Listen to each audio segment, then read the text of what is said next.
It is very, very important. Thank you for coming.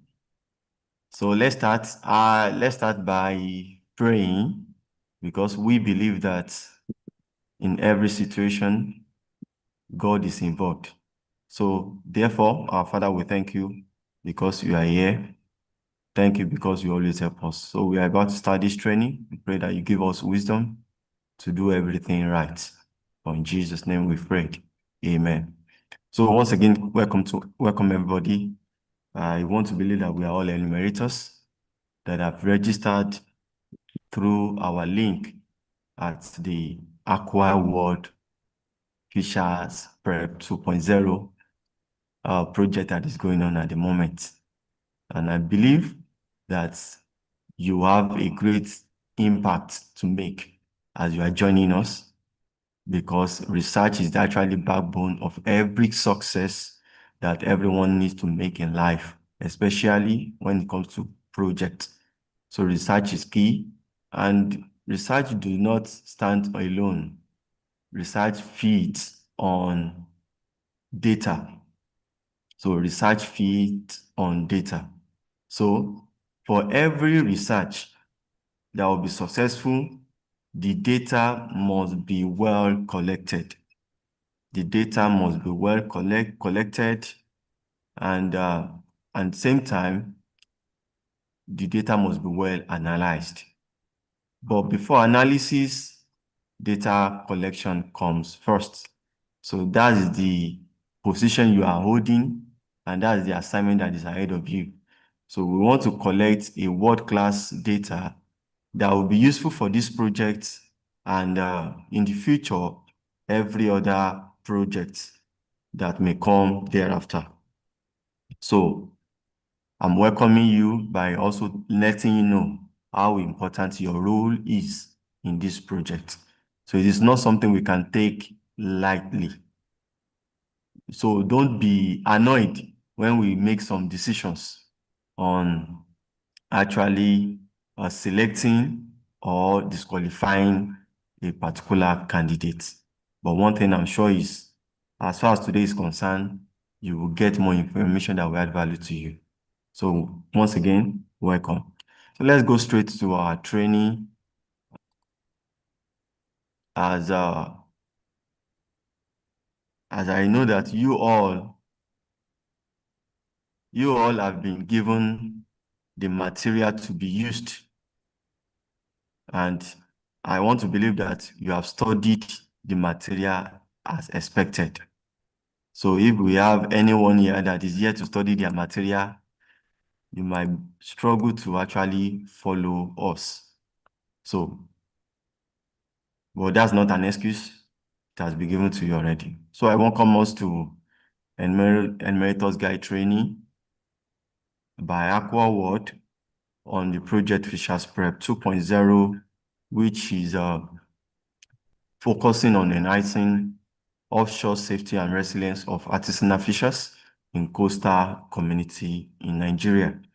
And we know that our own major study area is Okesiri and Ajegunle Enuama, which has been revealed in some of the documents that are with us. So as you've been informed earlier that this training session will be in 3 phases. The first phase is what we are doing today, putting you through the guide. The second training will be on how to use Kobo tool, which is the technical part. And the last training will be on assessment, where we want to test your knowledge. We want to test your knowledge about what you have learned so far. So, and I hope that we do this job well, because I know the caliber of people that are here. So let's start. One, what is the role of a enumerator? As we all know that enumerator are the engine room of data collection when it comes to research.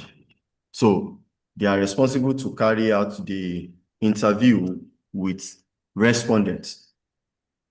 They are the one that actually will probe the respondent to give out information that are needed to achieve the objectives that has been set by the researching institute or institution. So they hold a very important role. Enumerators hold a very, very important role. But nevertheless, enumerators are also working under the leadership of a supervisor, sorry, supervisors, who are also very knowledgeable when it comes to data collection, data cleaning, coding, and analysis, who will be able to put through each enumerator on how to collect data and pass appropriate information to every enumerators that we use for a particular research. So it is the role of the enumerator to be certain that the information they are collecting is accurate. So the responsibility of collecting accurate data is on you. So that means you must take responsibility and you must actually do it so that at least the data that will be getting from you, we can boast of it that it is authentic and it is without any falsification. So also the role of the numerator is to check to see if the data is consistent across the tables, that all the tables in the survey are adequately completed.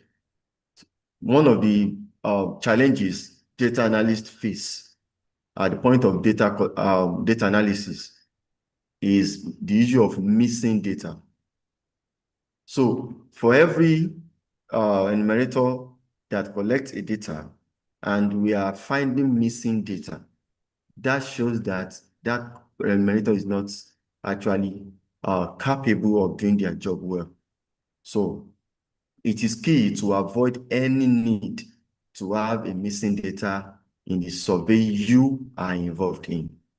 So one of the things we will use to judge you, even for consideration for other engagements, is the kind of data you collect for us now. We should have no missing data. So it is your responsibility to check if all data has been collected and if they are consistent. So enumerators must also check over the surveys upon completion, sign the survey, verifying the accuracy of the survey. And if data is found inaccurate, so enumerator will be required to return to the study area to collect accurate data. So that's what you will face. Because in the design of our data collection, which I know that you will have observed too, is that you will observe that we put the name of the enumerator. So your name, your ID is there. So we know the enumerator that collects a proper data and the one that do not. So it is very easy for us to actually ask any enumerator that have a faulty data collected to go back and recollect data in a way to make up for the error that had been made earlier. So it is very important to avoid such situation. Also, it is we are now going into the enumerators functions. What are your functions? Let me throw a question to us at this point, because I believe that we'll have got through the material that I'm using. So let me ask anyone that can answer my question should raise up their hand while I give you the mic. So who can tell me two functions of a good enumerator? Two functions. What are your functions? Why are you called an enumerator? So I need your hands up, please, to know if you are following me.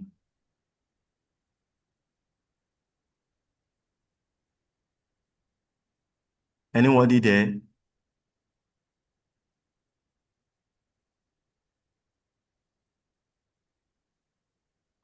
Oh, okay. Goodness, you can speak, please.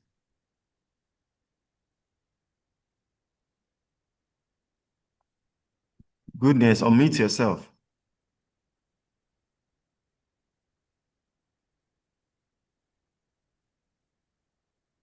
Okay. I think Goodness is not here. Unmute yourself, Goodness. Okay, so can you hear Aha. me? I can hear you now very clearly. All right, so an enumerator should be able to write very legibly, Okay. and you must ask questions in a clear and in a clear manner. Like when you're asking your the person to be interviewed or the official folk to be interviewed, you must ask your questions in a polite manner. So Okay. Oh, thank you very much. I will say it in our language. Ẹ bá mi ṣá ní àtẹ́wọ́. So I also have Mr. Shegun, but hold on. Let me also hear from Bolu Atife. Bolu. Yes, sir. Good morning, All sir. right. Good morning, Good everybody. morning. So, Good a morning. very good enumerator should be sure that the data she's collecting or he is collecting is accurate and is clear. And also, they should be able to um, double check like the data to be sure that everything is okay, and also be able to be able to collect the data with an honest manner. Like not just do the work that okay, data and let me just write it, but with honesty, with to for you to know you already know that okay, this work is really important. Just make it look like your own particular work. So that's what a good part of the quality of a good enumerator. Thank you, sir. Oh, thank you very, very much. I really appreciate that. Popola Emmanuel, you can speak.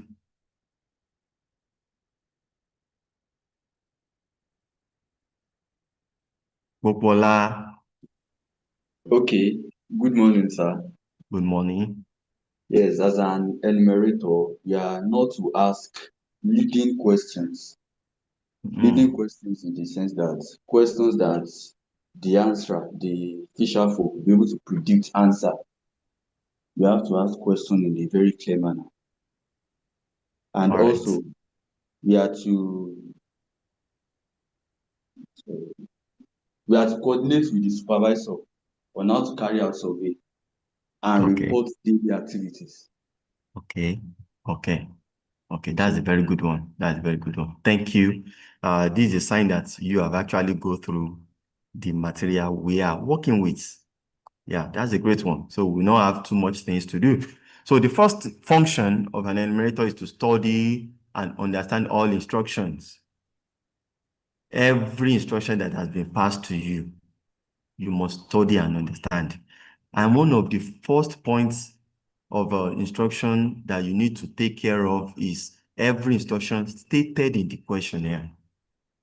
You must be able to give a good account of what each of the question means and of what each of the instructions that is in that survey instrument actually means. And I hope you all know that all of you, not all of you will work on questionnaire. Some will work on the key informant interview schedule, while some people will work on the FGD guide. So when you're talking of questionnaire now, I mean all the survey instruments, especially the one that we are deploying in this forthcoming baseline study to be conducted very soon. So you must study all manual true and true. Check everything thoroughly to ensure that you are fully prepared for the data collection. It won't make sense you have to ask a question from an enumerator and you are doing it will send a signal to that respondent that this person do not even know what they are doing if he cannot interpret the question. So it is very important. We must understand every instruction, and you cannot understand without studying. So studying is very important. The second one is what? Writing eligibly. Though, by the time we are collecting our questionnaire, we are designed in a way that we can avoid that because we are using a Kobo tool. But even in that side, inside that Kobo tool, while you are typing, you must be consistent with the instruction that will be passed. which I'm very sure you will get all those instructions in our next training. So you must be consistent. If you are using capital letter, use capital letter all through, which most time it is the advisable way of writing in research. Use capital letter all through. Use the same convention. For example, you are writing about an option. Probably a fisher folks gives an option of the kind of accidents they face that is not in our own designed option. So if you write in a clear manner, you use capital letter all through, and you are able to be consistent with, probably one of them is saying that sleeping on the boat. So when you are writing sleeping on the boat for respondent 1, the way you wrote it, you type it into the Kobo tool for enumerator 1, for respondent 1, should be the way you will write it all through, even till the last respondent you are attending to. So you must write eligibly, and you must write in a way that will be easily interpreted and processed without any ambiguity. Also, you must coordinate with your supervisor and report your daily work. If you are coming across any challenges, relate to your supervisor. If you are confused at any point in time, we are all human. No one is perfect. So at the point in time, you might be confused. Or what does this mean? How can I even get this information across to them? You can consult your supervisor or anyone that you know that is in charge or more knowledgeable than you.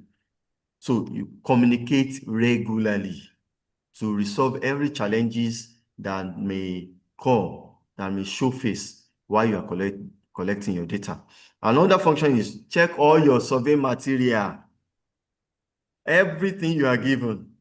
For those who will be working on the paper survey material, that means KI and FGD, you must check everything if are they intact. For those who will be using phone, check your phone, test your phone using Kobo tool. Be conversant with the tool you are using.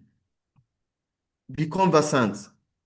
So check that your phone data is available, your phone is working perfectly, your phone can work both offline and online, so that there won't be any reason to be panicking or be destabilized in the process of you administering your questionnaire to the respondent. So ensure all forms, tools, and supplies are complete and ready for use. Also, conduct your survey personally with selected respondent only. This is one of the challenges we face whenever we go to FIT.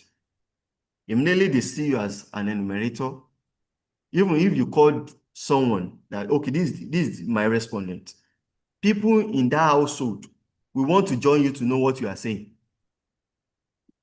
They will want to do that. But as an experienced enumerator, you must be able to isolate their idea. You ask your respondents, oh, what did you eat yesterday?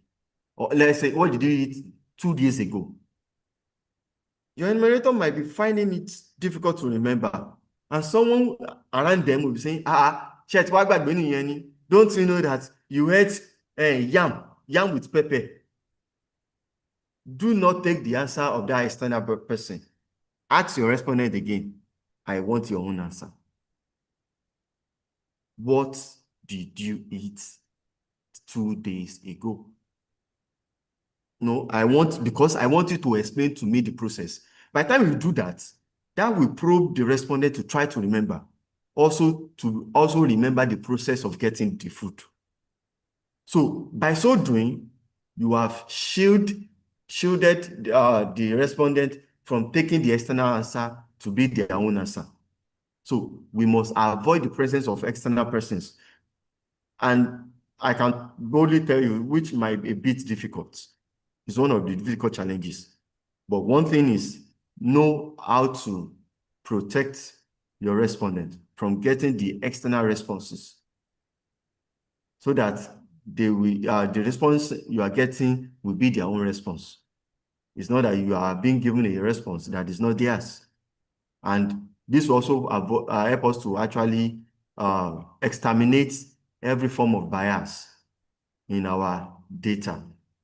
So that's why we have to avoid any form of interruption and any form of externality. Also introduce yourself clearly to each respondent and explain the purpose of the survey. That's where your interaction starts. If you do not actually explain yourself, enumerator and respondent will take you for somebody else. Yes. I've been in a research. Okay, I went to Owo in around Ukpeme to actually collect a data sometimes ago. So immediately I got there, people in that community thought I was working with ADP, who has come to tell them in the past that after they have collected a particular data, they are coming to give them some benefits. But immediately I got there, I made them to understand that, no, me, I'm not the workers of the government. I'm only here to check what the government said they have done, not to give you anything. So I made it clear where I come from and my purpose of visiting them. So it is very, or else you will be the one to receive the hostility that they have packaged for those government officials. So you must avoid that. There was a time I also went to this side, Sabomi in Eseodo. In that place, immediately I got there, at the point of my questionnaire administration, I discovered that all of them assumed that I work for an organization that has come earlier. But I had, and they were not ready to give information. They were not ready to give information as regard what I have gone there to ask. They were holding the information until I told them, me, I've come as a student. I have to lie at that point. I have come as a student to collect data for my final year project. It was when I said that I played into their intelligence by telling them that if I do not do the project, I will not graduate. So that was when they willingly gave me all the data I needed from them. So for you to understand, you actually making them to know your purpose of coming. And Aqua World has done a very great job for us by introducing us ahead, because Aqua World has been to those community earlier on, and Aqua World has gained good name in that community by the past projects that has been taken there. So we have a very good platform to present ourselves to the fisher folks. So it is very important. Another function we have is ask question kindly. Don't ask as if you are the brilliant, they are the dullard. So you must ask in a respectful manner. Don't talk to them as if they know nothing, they are useless, that it is only you that knows it all. No, if you do that, we all know what Yoruba call nyimu. And you will not know that they are yimu singing. So it is key for us to know that we have a mission to carry out and we must do it respectively. Else, you will be in the dilemma of not being attended to well. So record respondent answer accurately and legibly. Also, it is your function to double check and clearly revise all completed survey. Double check. Don't just type in. There's nothing bad in you asking a question twice to be sure the answer they are giving you. There's nothing bad, but you must do it respectively. dádì, mo bèrè lọ́wọ́ yín lẹ́ẹ̀kan wípé ẹ̀mí ló lẹ máa ń lọ sórí omi láti lọ pẹja. Some of them will give you ambiguous answer. Àwọn ìgbà kan wà a máa ń tó bí ẹ̀mẹ́ta lọ́sẹ̀, àwọn ìgbà kan wà tí mi ì sí lọ rárá. So at that point you have to prove further. Okay, àwọn ìgbà wo lẹ máa ń lọ lẹ́ẹ̀mẹ́ta lọ́sẹ̀, àwọn àkókò wo láàrin ọdún. So when you probe further, you'll be able to know if they are talking about the peak season or the lean season. Then you'll be able to distinguish which one you need to fill in at that point. That will help you to double check your answers. And you are to perform all survey honestly, ethically, with integrity, and with all forms of professionality. So you must collect your data with so much ambience of ethical responsibility that they will know that this person knows what they are doing. You know what you are doing. So it is very important for us to perform it. And when a respondent gives you a particular answer, don't think you are smart by trying to help them to adjust their options. No, don't do that. Because I've seen so many enumerators doing that in the past. A respondent will give a particular answer, not given the appropriate answer. Who are you? It is their data and it's their information. So it's not yours. So actually put it down as they have given it to you. Put it as they have given it to you. So what are the things you need to do before starting a survey? So I will also ask question on that. So let me go back. Oh yeah, we have read it. So I want to hear from those who have not spoken earlier. I've not heard from Mercy. I've not heard from of Fayowole. I've not heard from Idowu and Oluwapo. I've not heard from Temitope, Oluwatoyosi, Emiloju, the person with iPhone. So I've not heard from you. So I'm asking you now that what are the things you needed to do before starting your research? So your answer, please.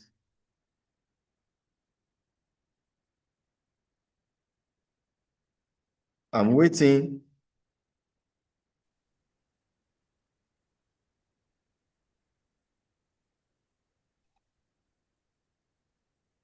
Yes. Ayelo Fayewole, you can go ahead, unmute. Good morning, sir. Good morning. Participants. I greet every one of you. So, in sequence to your question, before we go ahead in asking any question, it should be clear that we should put it in mind that we should first of all introduce ourselves and the association we are working for, then our clear purpose for coming to the people for data collection. That should be the first and foremost thing we have to do before diving into question and answer. All right, thank you. Thank you. So who else want to give us? Okay, Madam Ruth, let's hear from you. Good morning, everyone.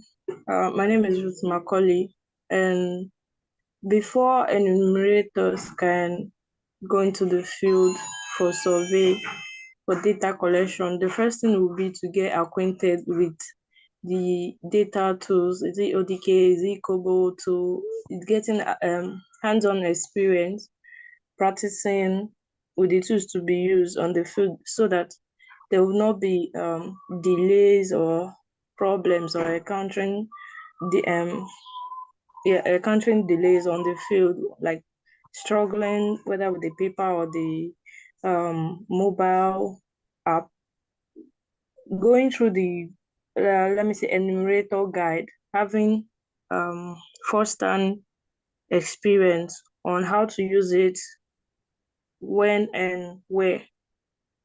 Yes, that's all. Oh, thank you very much. Thank you very much. That's solid. Anoluwapo, can I hear from you?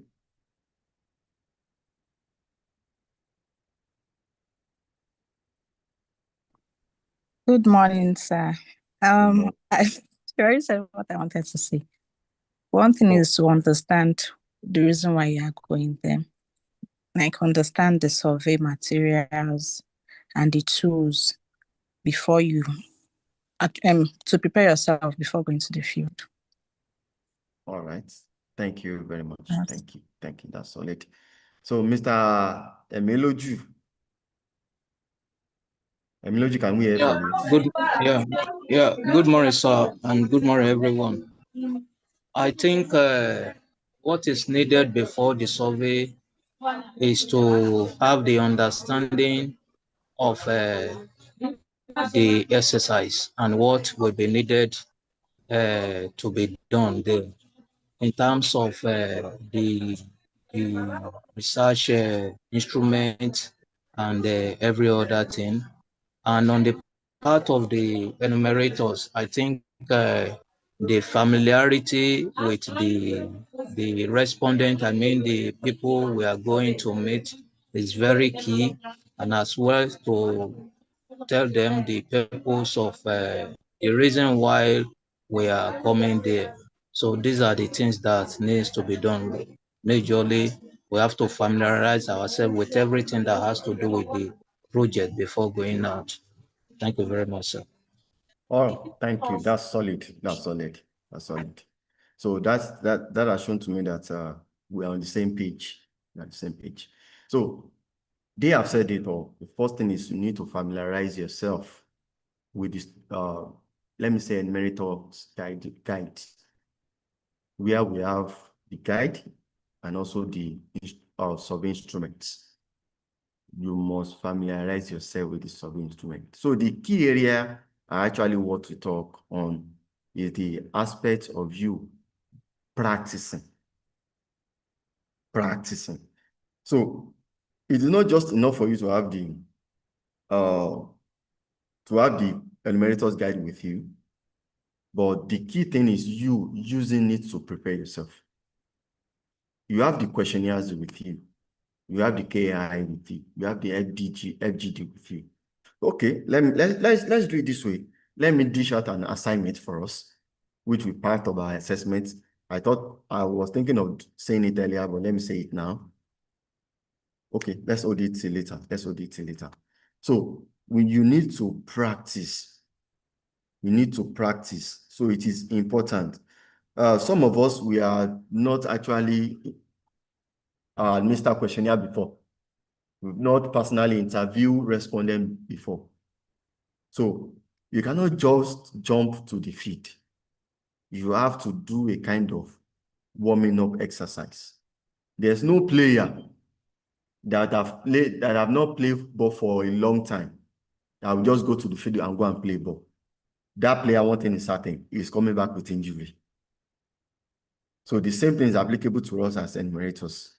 So if you have never actually administered questionnaire before, or it has been long that you administer it, or you have never administered this kind of questionnaire to this kind of respondent before, you need to do practice. You need to rehearse. There's nothing bad in you standing before your mirror in your house and ask. Assume that someone is hearing you and they are responding to you. So you need to do a kind of hands-on practice. It is very, very key. Then you should also need to do and learn the techniques that you can deploy and actually make your data collection process enjoyable for your respondents, in a way of making it a kind of normal conversation that yourself and the enumerator and the respondents can enjoy. You must be able to interjecting with jokes, with some ideas, kind of also try to get their interests and work around their interests. It's very key. It's very key. So you must equip yourself with all the technique that you need to actually follow through a solid data collection process. So it is very key for us. And another part is this. You must be able to at least understand the questionnaire or the survey instrument to the extent that you can interpret successfully to the fisher folks we are dealing with. As we all know, the fisher folks we are dealing with, they are Elijah people. And they are also Yorubas. Okay. So it is easy for you to just take that questionnaire, start practicing how to interpret it to your dialect, to your own language, to your own local language. So find a way. And because some of you have to teach us some of us that we are not Elijahs, what they call some of the equipments we listed inside the questionnaire. So acclimatize yourself with it. And those of you that we only understand Yoruba, we don't understand Elijah language. There's nothing bad as well. There's nothing bad. But what is there is for you is this. You can also find someone that understands Elijah language and read the questionnaire to them and help them to interpret, let them help you to interpret. So you give them the questionnaire, you ask them to interpret to you. So that even when you get there, you will be conversant with the way they speak. And when they are giving their answer, you'll be able to put it down. That's why they are not speaking original Yoruba. So it is very key. Some of us, Bobo Yoruba Tagbo, it's Lagos Yoruba. Lagos Yoruba are difficult to. Seriously speaking, even we that we carry the Oyo Yoruba, if you get there, you might find it difficult to flow, but you will flow. If you are so sure of the Yoruba you are speaking, so you will flow. But that language thing is key because if you are just speaking English, they will see you as an outcast. They will see you as an outcast. But if you are speaking the local dialect, you are speaking Yoruba, don't even mention English to them in your conversation with them. Don't. Because when you do so, they will get bored. So start sharpening up your Yoruba language. Adede, Adese Oba, Aoba Adebe Oba. Start go and do that. It will help you. It will help you. So it is very key. And one of the things that is not included here is the issue of dressing.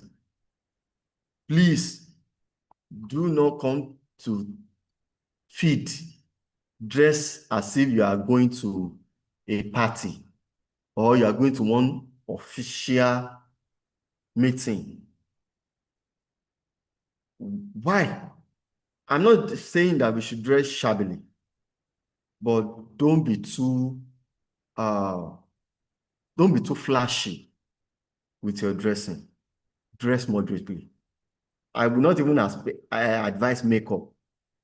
Let them see you as they are. It will improve some level of acceptance. But by the time you dress as if Woloko Wancho, as Yoruba will say it will restrict them to familiarize and associate themselves with you. So dress moderately, casually, so as to get yourself presentable to them. And let me also bring these dynamics here.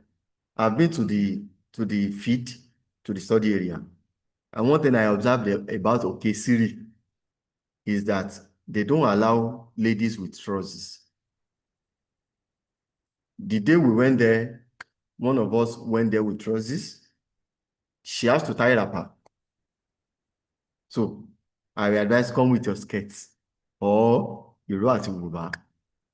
It's very important because if you fail at that point, there's nothing you can do.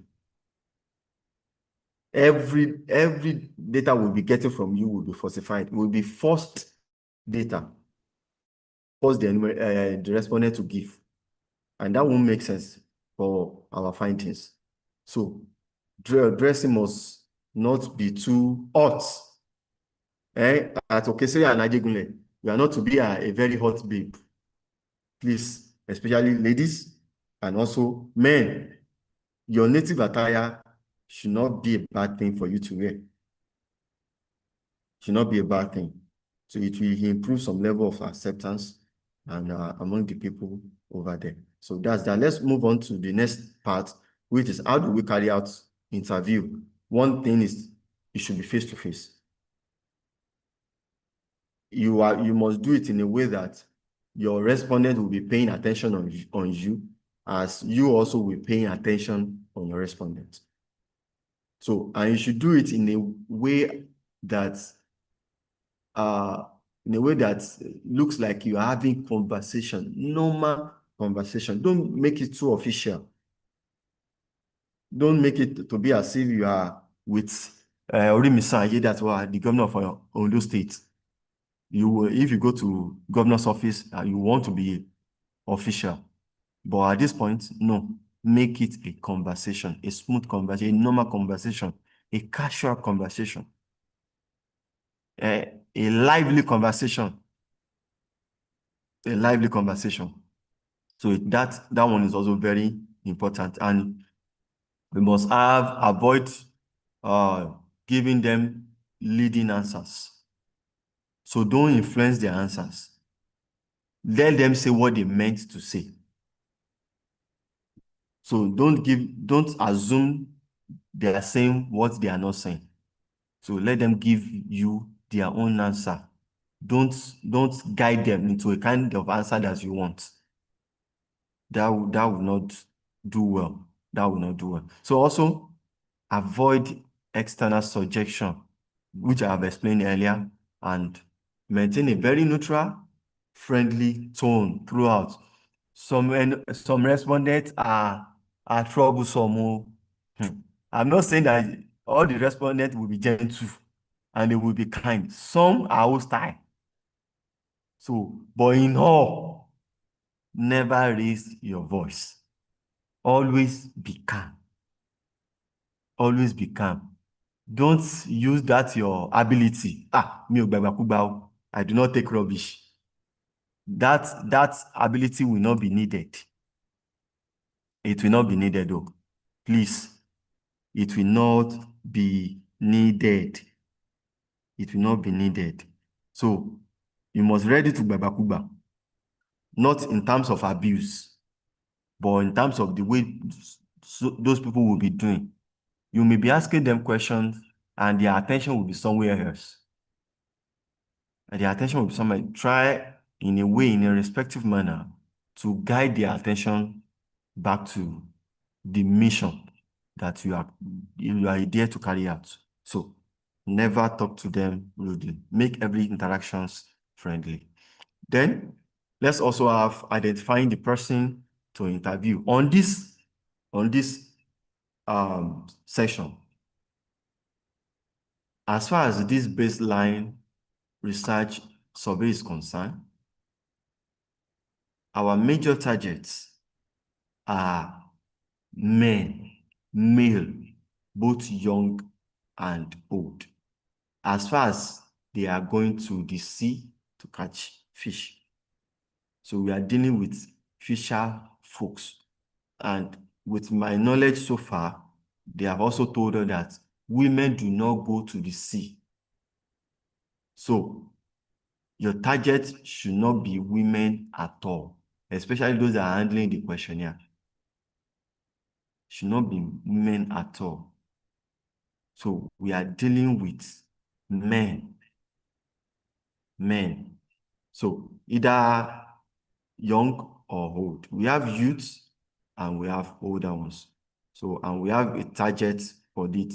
In our plan, we are to collect questionnaire, 100 questionnaire in each community. And 30% should be for the young and 70 for the adults. So if you are being asked to collect 10 10 questionnaire to meet 10 respondents, so make it a point of duty that you only attend to 3 young person, youth, and 7 adults. I think that's clear enough. Immediately you ask them their age, and any age from 18 to 35, they are the youth. Any age from 36 and above, they are the adults. So it is very important. Take cognizance of that. Immediately you ask them their age, start counting your number. It should be 30% of youth and 70% of adults. So that's by that. Okay, Edun, you can reserve your question. We'll come to that. We'll come to that. Just write it down. Okay. Write it down. So that should be the first instruction in this section, so that you will know who are we attending to, who are we questioning. They are male. You might find yourself in a situation whereby some people, after you have collected your allocated number of respondents, some people will still want you to attend to them. Please do not neglect them. Do as if you are collecting the data, but you might not need to impute it. Just continue the flow, but you might not need to impute it as far as you have achieved your aim. And if you know that you have not achieved your aim, you continue. So that's the instruction I have to pass there. So you must identify your enumerators and also your respondent, and also note that first impression lasts longer. So introduce yourself. I think you've seen the example I've put here. Just like this, good morning. My name is Okiki Jesu, and I'm working with Aqua World on a project that aims on enhancing offshore safety and resilience of artisanal fishers in your community. So I would like to ask some questions, since the information you can provide is very important for the purpose of this project. Then you now ask for their consent. Would you be available to collaborate in answering these questions? Can I go ahead? That's consent. Please, it is very important. Make sure they consent. Make sure they consent. And I will say this again. In your conversation with them, you do all your introduction in Yoruba language, if you cannot do it in Ilaje local dialect. So address them in the local language, especially Ilaje or Yoruba language. So that's very key. So let me put it in Yoruba now. Ẹ káàárọ̀, orúkọ mi ni Òkìkí Jésù. Èmi ni ọ̀kan lára àwọn Aqua World tí wọ́n ti máa ń wá síbi tẹ́lẹ̀tẹ́lẹ̀. Lákòókò yìí, a wá láti wá gba àwọn ọ̀rọ̀ kọ̀ọ̀kan lẹ́nu yín lórí ọ̀nà tá a fi lè gbà láti mú kí ayé kó dára sí fún gbogbo ẹ̀yin tẹ́ ń lọ sórí omi lọ pẹja.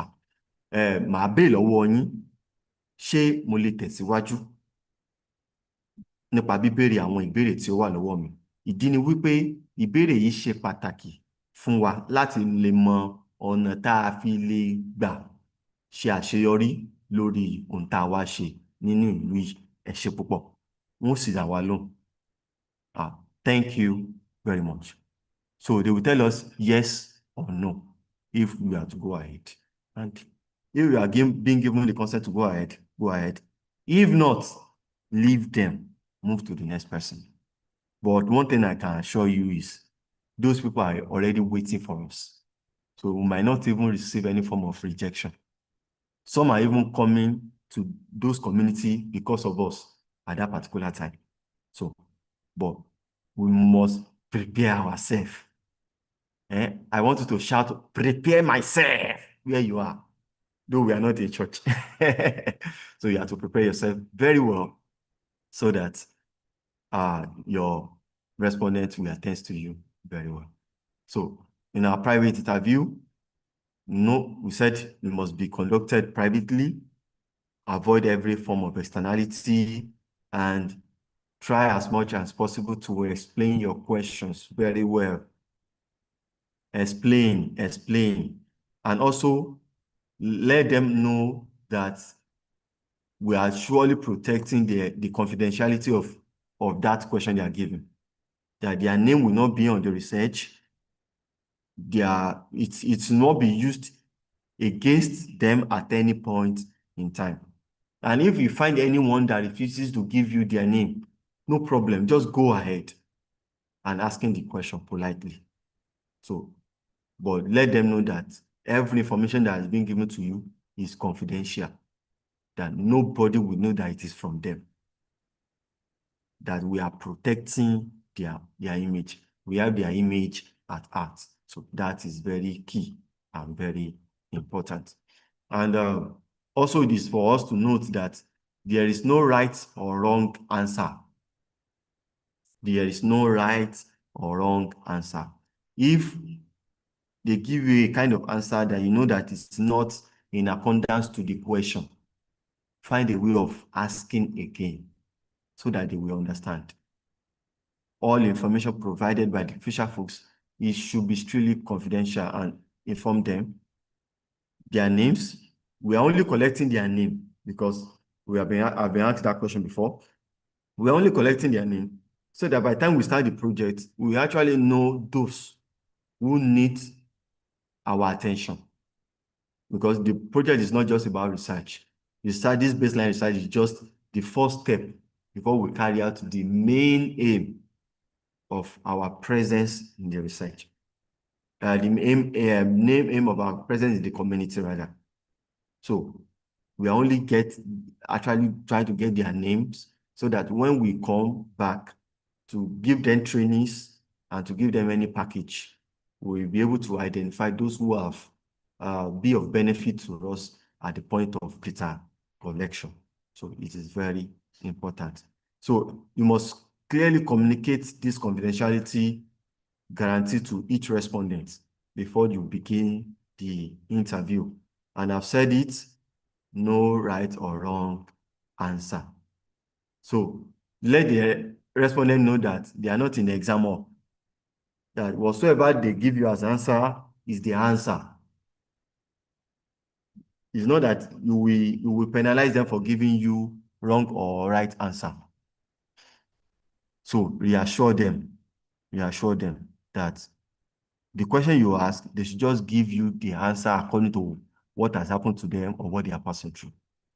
They are not in exam. So all information collected, they are important and anonymously for data or statistical purpose only. And make sure they are comfortable wherever they are to give you honest answer.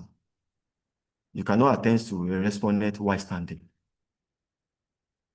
Make sure they are seated in a place. Let them find a place to sit or a comfortable area to position themselves so that the stress will not come from their position of standing or their body position. So it is very important.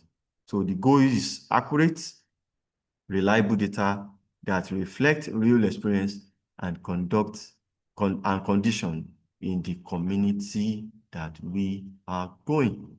So, and the next one is maintaining neutrality. Maintaining neutrality.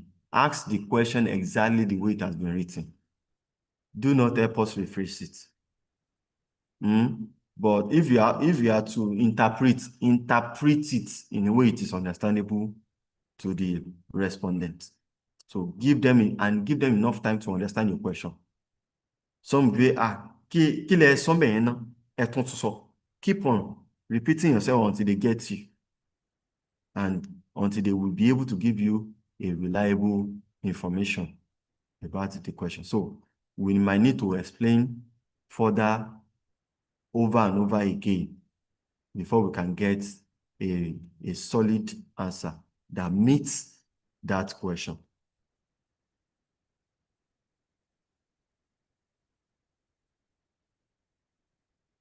I hope you can still hear me. Yes. All right. Yes, we can hear you. All Yes, sir. right. Can I hear you, sir? Yes, sir. So I want everybody We to can hear you, unmute. sir.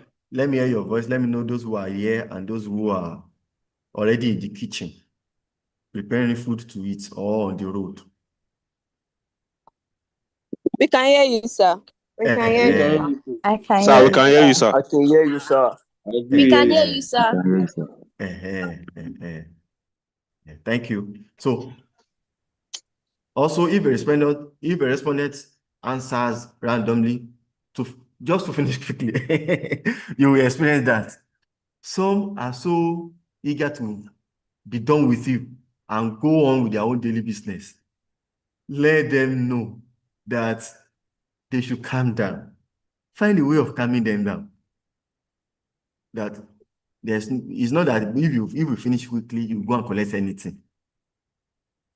That they should please give you time.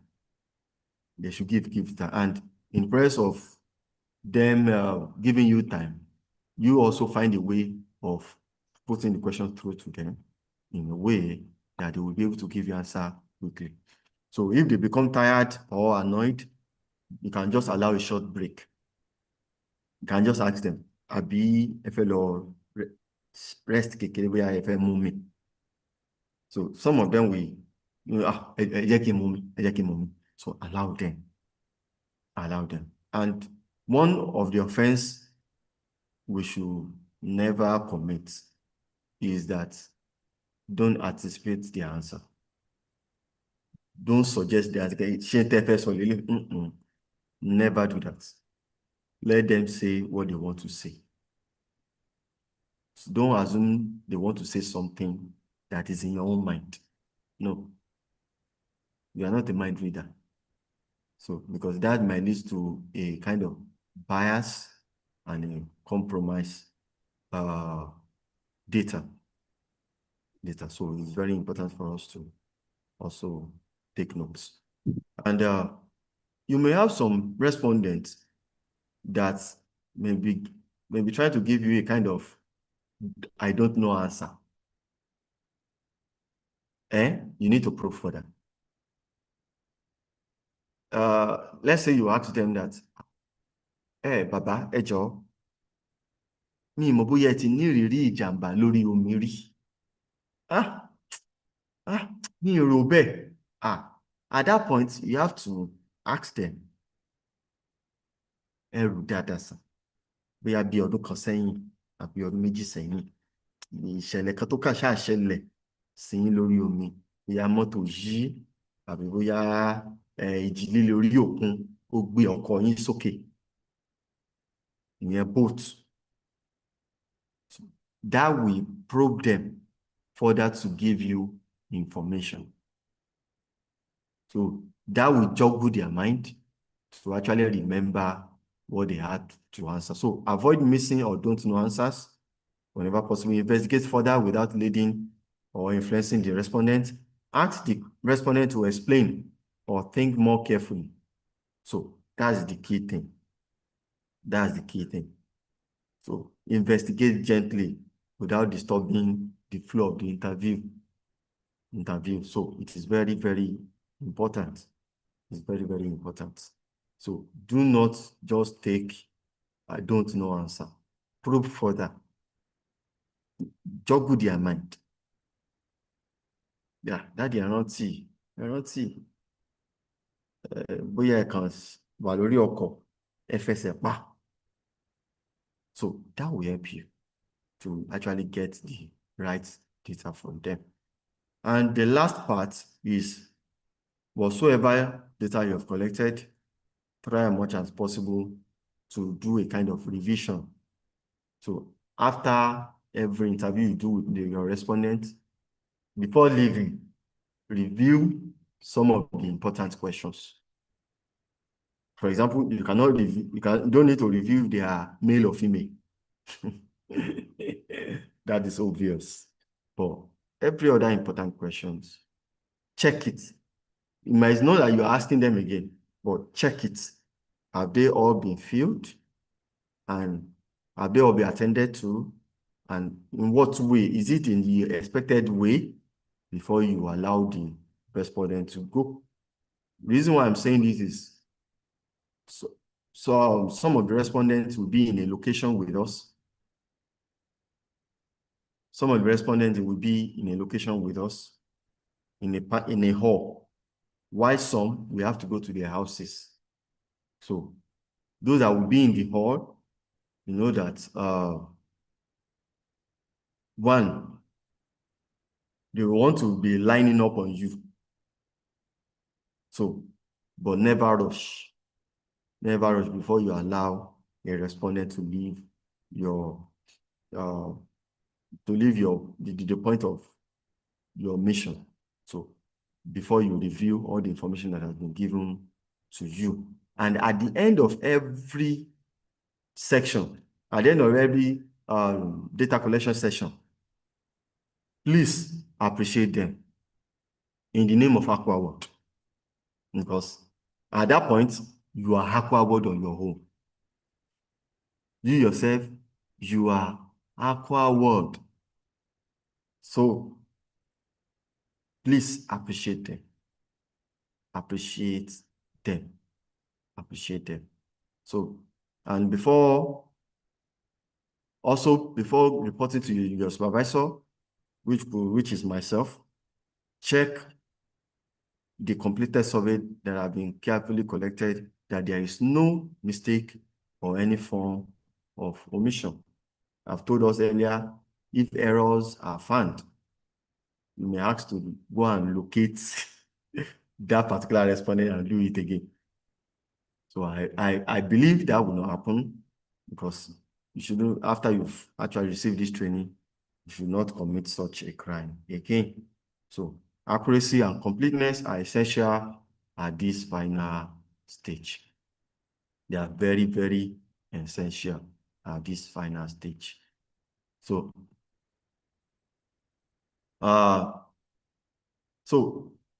the last one of the parts here is collaboration between the enumerators and supervisor. Enumerators gather accurate data on the feed. We are to conduct interviews with care and consistency. But for supervisor, we are to ensure quality control by reviewing all your data. So basically, as we are doing it, we are seeing it immediately, especially when we find ourselves in a location where there is network, where the network we are using is available. So we are seeing it immediately, then that will help us to call your attention where necessary. So, and if you are facing any challenge, it is your duty to report to us so that we can provide solution. So one thing is important for both of us, we have to uphold a ethical and a procedural standard and maintain a consistent two-way communication from the supervisor giving instruction and from the enumerator giving feedback, so as to ensure that our data, the data we are collecting, are of high quality and they are very, very reliable. So far, in summary, enumerator, we have to conduct interview accurately, ethically, and maintain neutrality at all times. We must ask questions as written, and we are to avoid leading respondents and uphold the highest standard of professionalism and integrity throughout data collection process.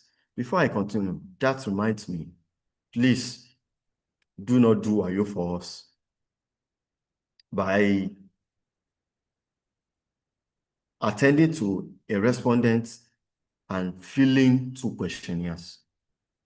Please, please. We have make it easy as we can. So don't make it tough for us. So please don't manipulate the data, please. Because integrity of that data is key. It's very, very key. So do not touch the question nearby changing the information in it or repeating one response for 2 or 3 respondents. It will not be condoned and not be taken lightly. So ensure data completeness, consistency, and confidentiality.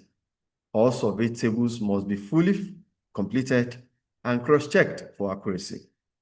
Respondents' information is kept strictly confidential with no names linked to data entry. Only identification number are used. Review and verify surveys before submission and collaborate closely with your supervisors. Enumerators, you must agree to any data you are collecting and you must take responsibility of it while also reporting challenges promptly and return to respondents if corrections are to be made or if missing information has to be attended to. So it is our expectation for you to apply all you have learned today in this training in your daily survey, both in the forthcoming baseline research we are carrying out and the future ones you will do, either with us or with any other organization. So we have used this as a way of adding to your experience and also adding to your skill to make you better whenever you're handling enumerate data collection and anytime you are enumerating data attended to respondents wherever you find yourself. So you have to maintain high ethical standard at all time and a very strong professionalism at all time. So thank you very much. God bless you. So this is the first session. We go into the second session and time. So before that, let me hear from you. Any question?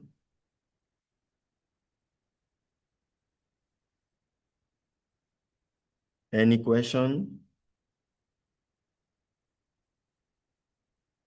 All right, Edon. Hello, Go sir. ahead, please. Thank you very much for this presentation and seminar. I want to quickly react to a comment you made. Sorry to say that. While you are giving us a demo introduction about as in how we need to introduce ourselves to the people. So there was a comment you made that we came from Aqua World láti wá gba ọ̀rọ̀ lẹ́nu yín. So that word ọ̀rọ̀ lẹ́nu yín yẹn is an insult to Ìlàjẹ, so they will never accept that. So you can just say láti wá, yes. So it's like a curse. So don't say gbàrọ̀ lẹ́nu yín. So you can just say àwa láti wá béèrè àwọn kankan láti mọ̀ àbí láti ṣe àwọn kankan. Ọ̀rọ̀ lẹ́nu yín is not acceptable. Wow, So I really appreciate that. That aside. Okay. So I wanted to ask about in terms of the target respondents. You said 10 people will be and 10 questionnaires will be assessed. So, but I want you to know in fishing, or let me say in like a fishing occupation as Elijah is concerned, majority of the people that do fishing are youth. because you made mention of 18 to 35 as youth, while 36 are above us. So many of the adults, they don't go fishing. So the age bracket you gave as youth, they are that is the larger percentage that go on fishing. Unless you want to get the past experience of those elderly ones. Those elderly ones, they don't normally go fishing. So the larger population of people that go fishing are between the age of that 18, like you said, to 40. That is the greatest the large percentage. So that is so how do you want us to achieve that? Because you'll be able to see more youth in the business than the adult. So another thing is that the issue of incentive. Though I've once gone for some work like this, by when you go to them to interview them, some of them they will be asking you some kind of question that what did you bring for them? Ilẹ̀ mú wá fún wa, ṣé ẹ̀yin fẹ́ wá béèrè kankan lọ́wọ́ ayé ẹ̀ mú kankan wá fún wa, tẹ́ ẹ bá ti ní kankan fún wa, àwa náà á ní kankan tí a máa fún yín, ẹ̀yin fẹ́ wá gba nǹkan lọ́wọ́ wa lọ́fẹ̀ẹ́, ẹ̀yin ẹ̀ mú kankan wá. So things like that. So how do you, as the supervisor, how do you think this, if this challenge or something like this come up, how can we address the issue? So those are my questions. Oh, thank you very much. I really appreciate that. I really appreciate that feedback. So fine, we might find ourselves in a situation whereby the youth, the age category given are the majority. Fine, but we also need the experience of the older ones. So I will advise, I will put it this way. Because you said that between 18 and 40. So that means we still have those that are more than 35. So I will just put it this way. Try as much as you can to make sure that the age brackets of your data collection start from 18 and above. So we know how to sort the age brackets when time comes with this information you have just given unto us. So it is very key. I really appreciate that. So let's just go by every respondent we come across, not necessarily the target of 70, 100, 70, 30. And you will be so shocked that some of the respondents also might be of age when it comes to, because you might be looking at people to be very young, and at the same time, when they mention their age, you'll be shocked. But just make sure that we have enough adults in the data you are collecting. Enough adults. Why is this? Youth, we have less of experience of what we are talking about. Then two, with the agility of youth, they might not experience much of accidents. And also with the experience of adults, they also might not experience much of accidents. So we need the information from the both sides. So it is very key. Just make sure that any of the group is not on the low. I will put it that way. It's not on the low. At least if we have 50-50, if we have 60-40 of the group category, that will be fine. That will be fine with us.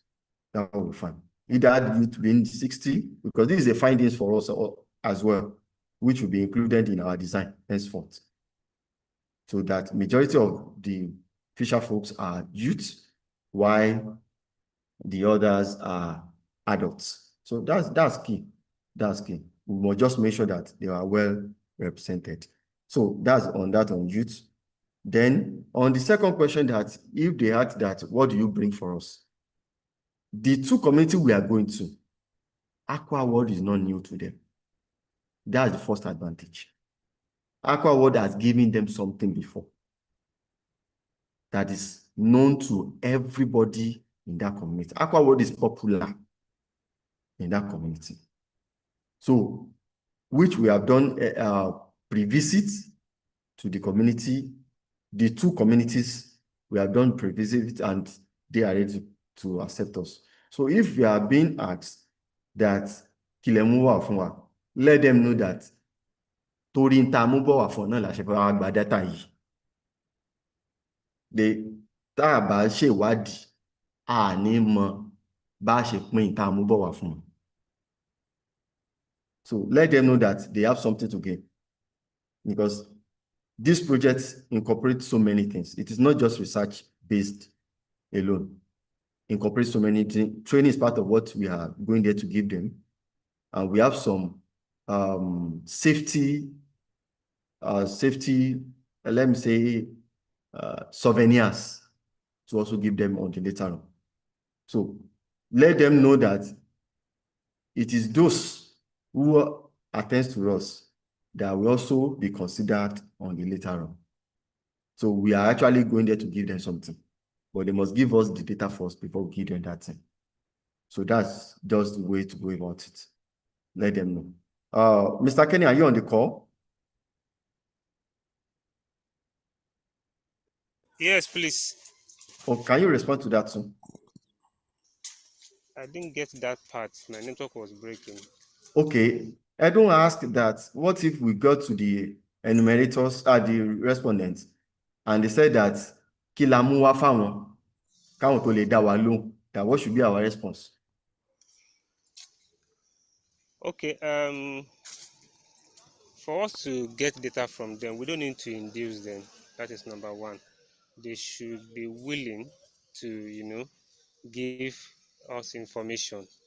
And any respondent that insisted that we must give him or induce him, then we should just leave that respondent alone and move on to the next person. But the community itself has given us, and consent or approval for us to carry out the project. So whatever we have to do or give to them will be passed through the communal heads or leaders. Thank you. So thank you. That's our visitor. But let's just now we are working on. I just want us to go through the questionnaire, which is the second session. I want to believe that there's no any other question, please. Any other question? All right. In the absence of none. I have a question. Okay, I can hear you, madam. I'm raising my hand, sis. Yeah, good morning. Thank you for the summit. Okay. Yeah, my question is number one. The first part has been answered because I made my research because of where we are going to about the age brackets and all, but that has been answered. And the second one is, he said we're having different groups. And for the different groups, at what point are we going to know maybe we are administering a paper questionnaire, we're using Kobo2 or the FDI parts that you talked about. And for the Kobo2, okay, I don't know. Maybe when we get there, I don't know. I know there's an offline, what's it called?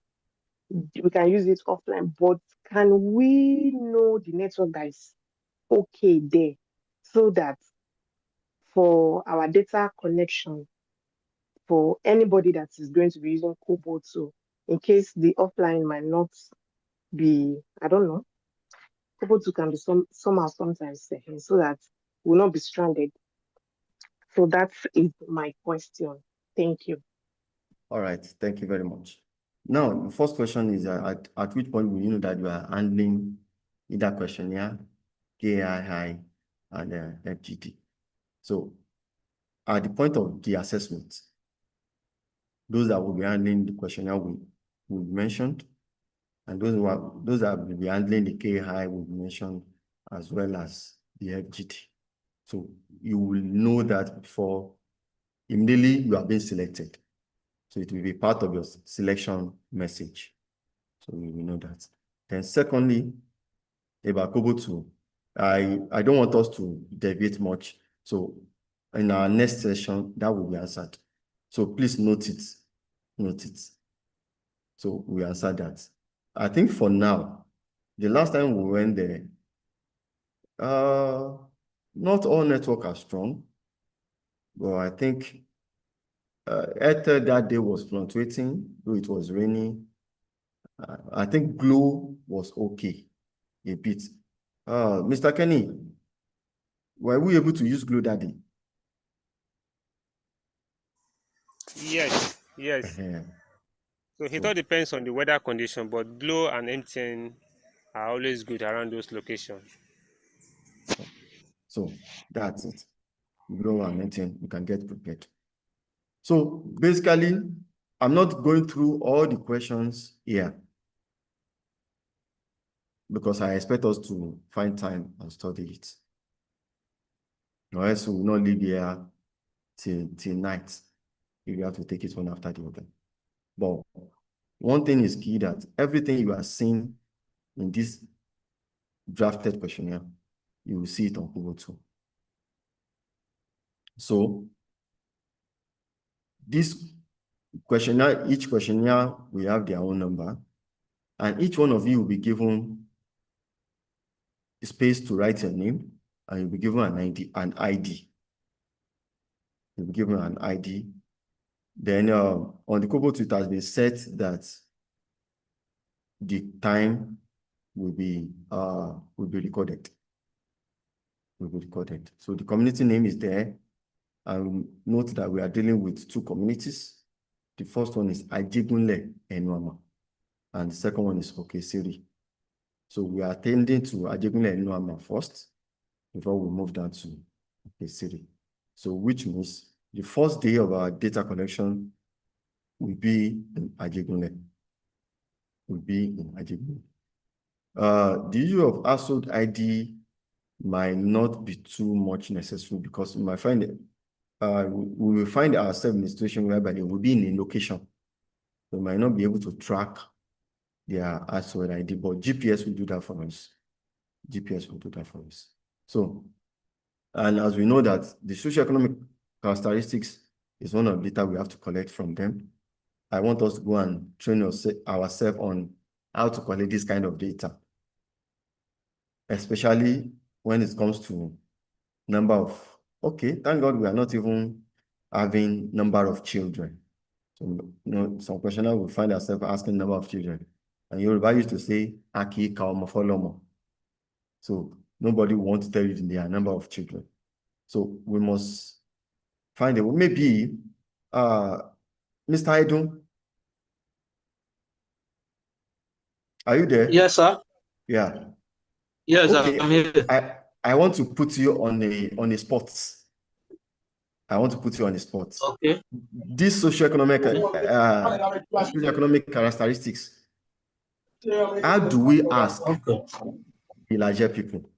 Starting from this, no, the sex we don't need to ask. From age.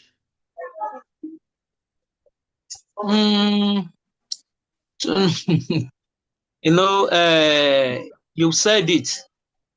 One thing we just have to let them know is to tell them the purpose, the reason why we are doing that, and they should not find some of the questions that we may want to ask offensive. Are you getting me now?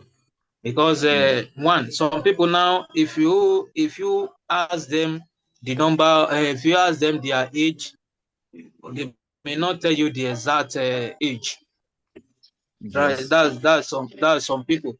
And in the questionnaire, I saw a place where it said the size of the size of the household, which includes the number of the children. Yes. So it includes the number of the children. But though some of them may understand, some of them may find the offense. But when we first give them that kind of words, when we give them that, so they will be able to calm down and to give us the what I actually want you sincere to questions. do, what I actually want you to do is in your dialect, help me ask these few questions. Okay, in terms of in the area of language, is it the socioeconomic characteristics? Put it in your language. Okay. Okay, the social characteristics, socio-economic characteristics. Those questions from age, ask in your language.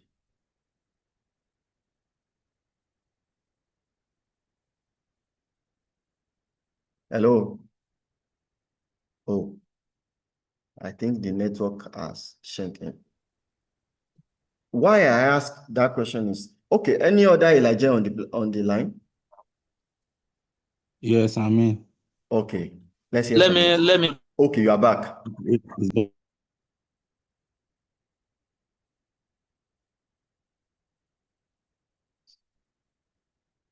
So who is answering between you two? I think it should continue.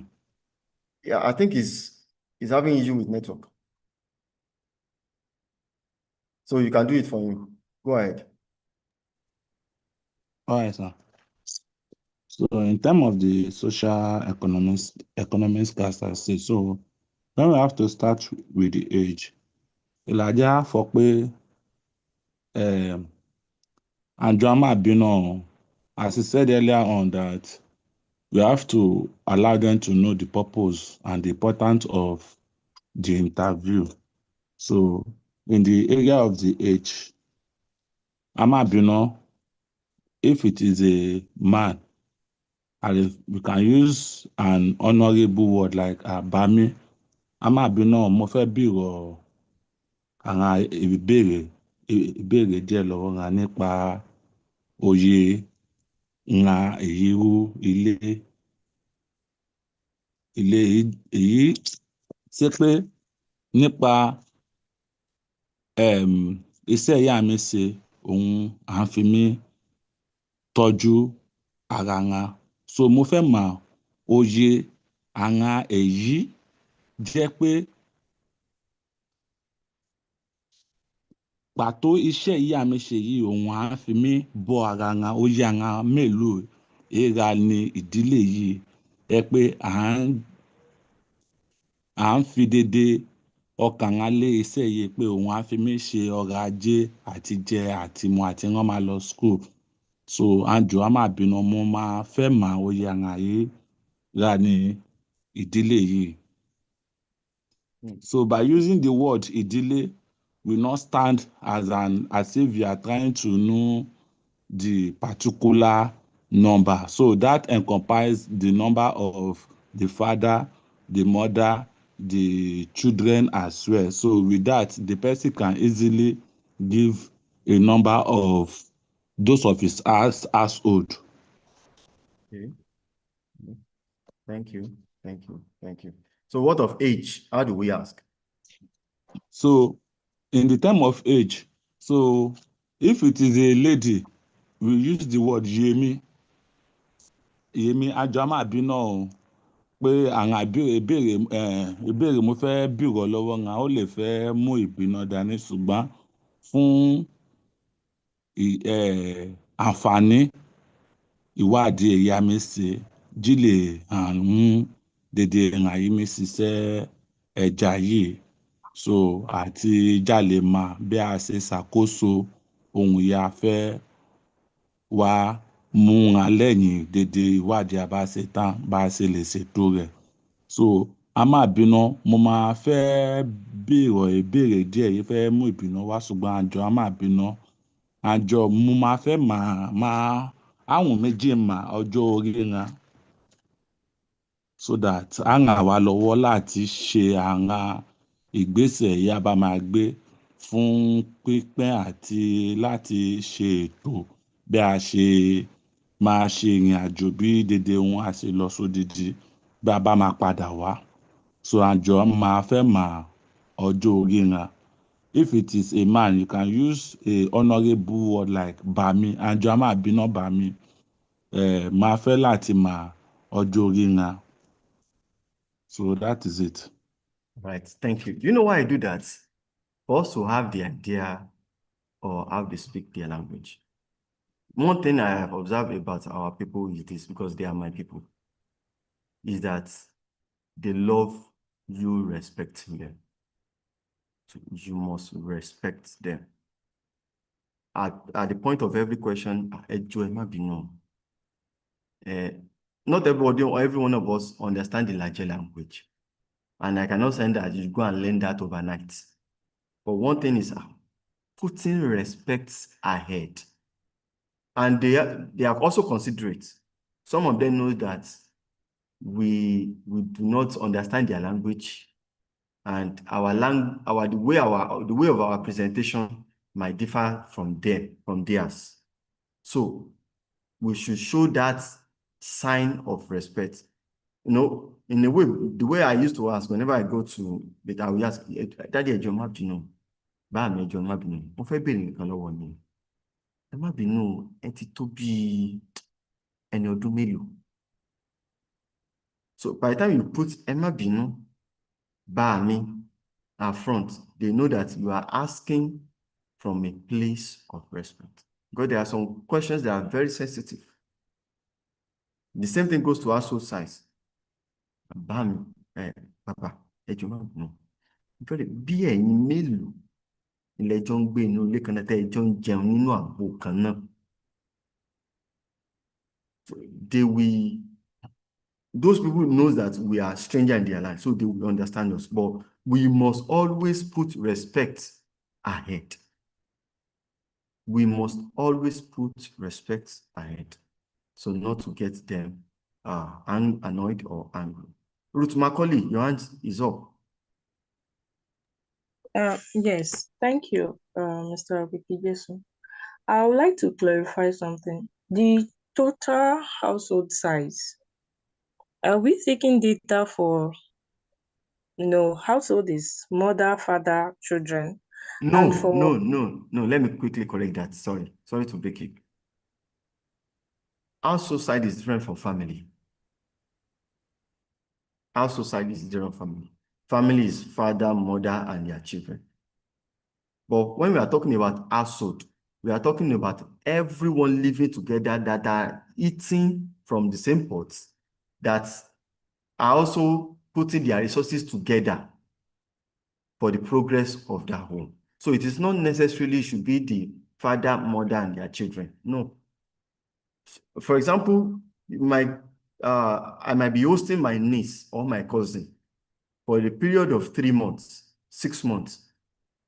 As far as they are under my roof and I'm the one catering for them, and they are also helping me in the journey of life, they are part of my household.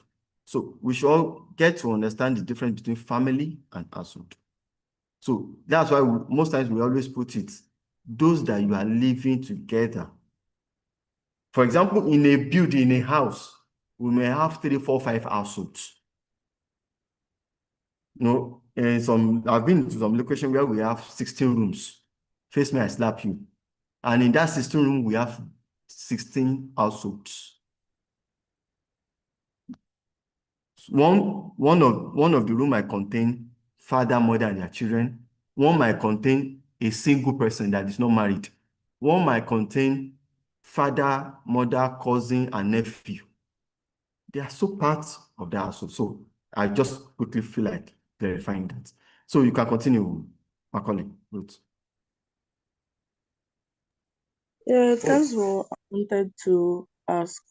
Thanks for clarifying that. And to the first person that answered the question, I think is mixing up while interpreting. The data collection we're going for is for males, since they are the fishermen. The women are more into the selling Processing. selling, processing, then taking to the market, while we're taking data for the male. I just want to step in that. Thank you. All right. Thank you very much. Emiloju, you are back. Yes, sorry for the disruption. Yes, I quickly want to react in terms of I met the other guy speaking in our native dialect. Pé mo fẹ́ mọ ọjọ́ orí wọn. It's not acceptable. That language is not acceptable. But what you said, bẹ́ẹ̀ yín ṣe sọ, ẹ ti máa tó bí ọdún mélòó báyìí. It's acceptable. Ọjọ́ orí yẹn, it's an insult to Ìlàjẹ, especially if that person is an elderly person. You can't say it's not acceptable. Now back to the total number of households, sir. You were trying to make some clarification that household does not have to, it's not the family size. But I want you also to know in a single household, as in the number of people living together in a house, you may have 6, 7 fishermen there, and they are living together. It does in a larger fishing store. It does not necessarily mean that it is only the father that is a fisherman. And majorly in some other parts, when the father is old, he distributes or he gives the children or people around him in that house the job, so that if, for instance, if the father is having 3 sons, all the 3 sons will be in the business without the father even going or doing his own too. The father will be going, the children too, the sons will be going. But now in a situation now, you are now interviewing the father and asking him that how many people are living with you, and you said those that depend. Whereas we still have some other people that may be dependent and independent, doing that same work in the same roof with that person you are interviewing. So that is just what. Okay. Yeah, thank you very much. What is there is this. The fact that we are not attending to house head. So if you interview the father, you ask the number of people in their household.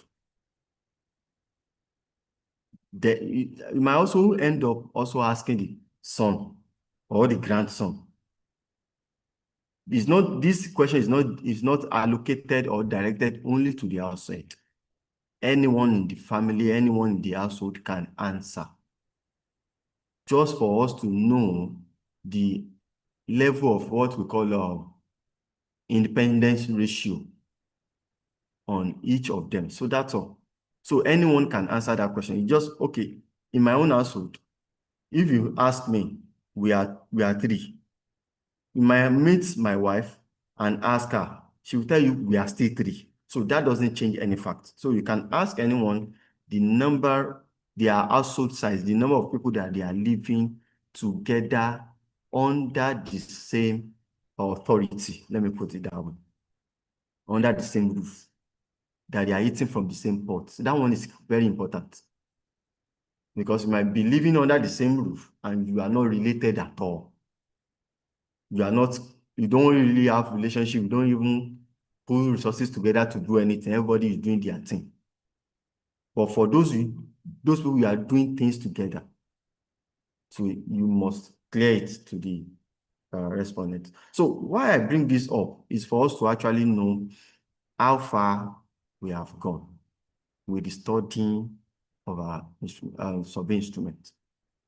So I will beg each and every one of us to find time and do this review and listen. Even if you have to listen to this training again, it will be on the Aqua World YouTube channel. Listen again to actually understand what you have to do. So it is very, very important. And also, I want to open the floor for anyone that asks any question to ask, so that we can attend to it together before we leave this morning. If you have gone through the instrumental survey instruments and we have some questions to ask, please do ask now, so that at least we bring both research knowledge and indigenous knowledge together to actually answer in a better way, so that we don't have much issues to attend to. So, if there is none, I think this is where we have to draw the curtain and I give out this simple instruction. So, this is it. Our next training will be coming up on Monday, as it has been stated on our group in the timetable given to us. So our next training is coming up on Monday, August 3rd, by 6 to Excuse me, sir. I want to ask a question, sir. just hold on. You can just raise up your hand that I'll All right, let you sir. know. All right, thank you. So our Yes, next sir. training is coming up on Monday by 8 to 9. As I've informed us earlier, please be available. Be available.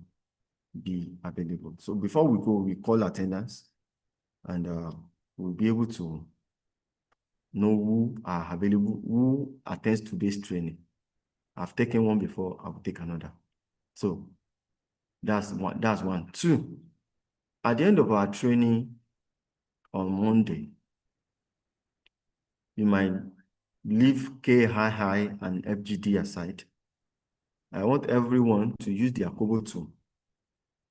Go and meet, try to attest to a fisherman. Now, some of us will feel like, hey, where will I get a fisherman? It is not necessarily you go and find. So you might look up to someone, ask them, have they been involved in fishing before? You can just ask around who have fishing idea to attend to your question. I want us to practice. So let's have at least 2 questionnaire being filled before the day of our assessment. So because that questionnaire will be judged as well as part of our assessment. So I want us to do a kind of testing. So on our assessment day, we will come back here and do some adjustments if need be, and also to carry out some corrections if need be. So that is very, very important. So I want us to do a kind of pre-feed so that at least you'll have come across some things you needed to work on before the main day of our assignment. So that's very important. Yeah, who wants to talk then? Is that not so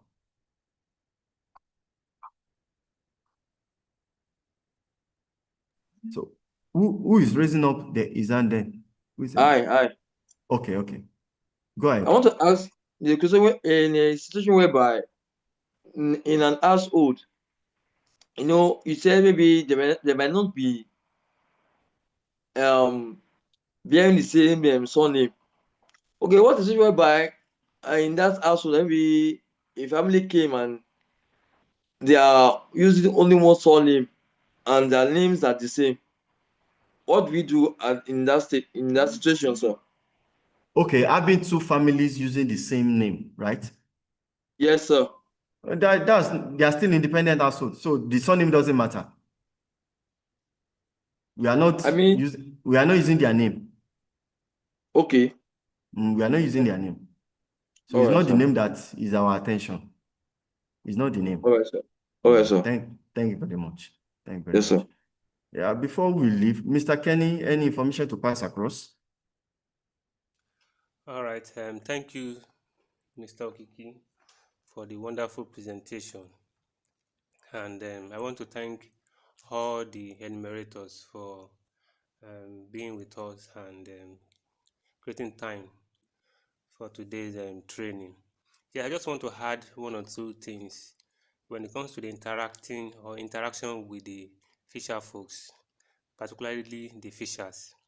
Now, for the female enumerators, you just like Mr. Wiki stated that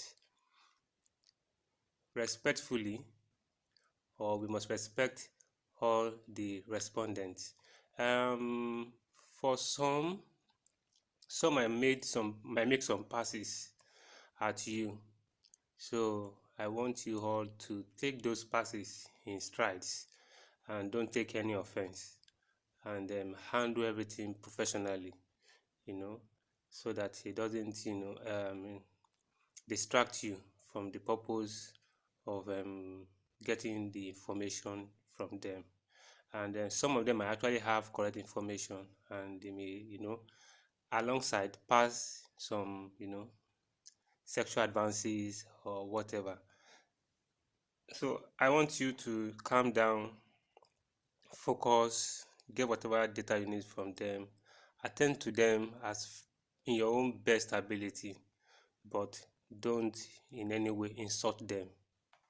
So just for maybe a few minutes, maximum is about 15-30 minutes with um, a respondent. So within that time, I want you to maintain your calmness. Then another thing is the issue of dressing.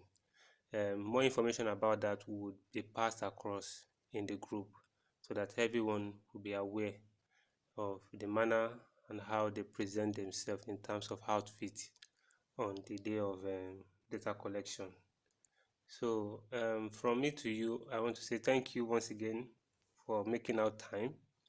I look forward to working with every one of you, and we know through our research, the safety officials at sea will be enhanced, and the government will be able to make, informed decision when making policy that borders on not only fishing but fisher safety at sea. Thank you.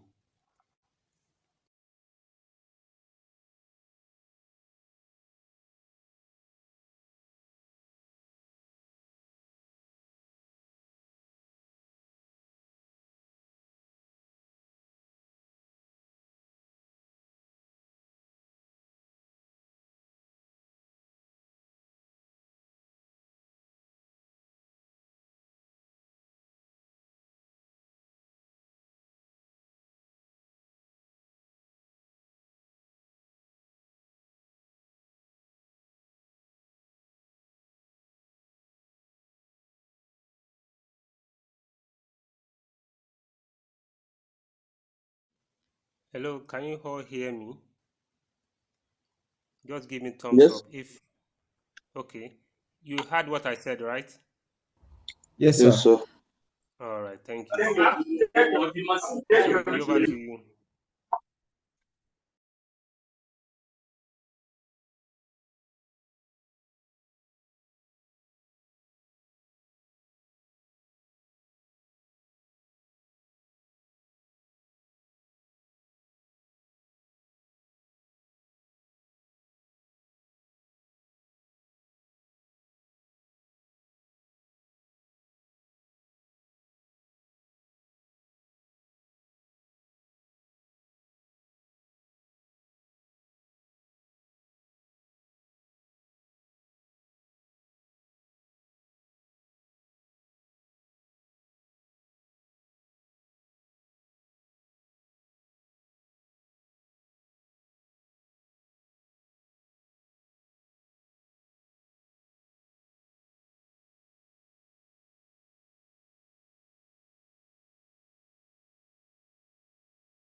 Sister Okiki, we are waiting for you.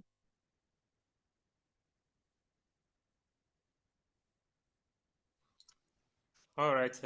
In the absence of no any other contribution, questions, or remarks, Oh, I'm about sorry, sorry, sorry. I'm about to round off. Sorry. I'm very sorry. Oh, so I said I want to meet some people that we've not heard from them. They didn't come to our introductory class. So, ẹ̀yin tẹ́ ẹ wá class nígbà àkọ́kọ́, if this is your first time of coming to class, so I will ask Aisha, can we know you? Aisha, let's hear from you.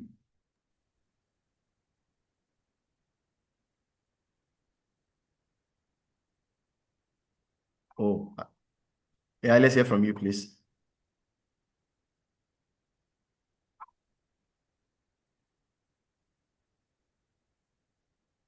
Aisha is nowhere.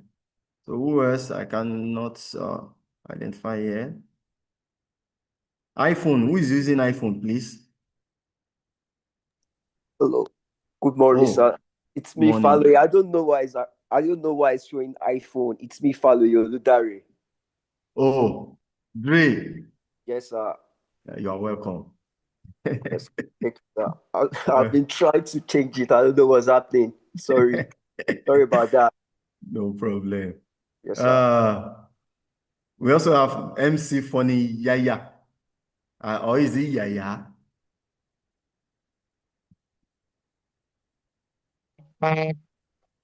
Sir, it's me, Ayodele Peter. It's Ayodele just my Peters. yeah. All right. Thank you very much. So I think those are the ones I do not have here. So, Forrest, we are good to go. It's So, just a change of email. Yes, sir. okay. Ah. So I want to believe that today you have gained one or two things. So I watch.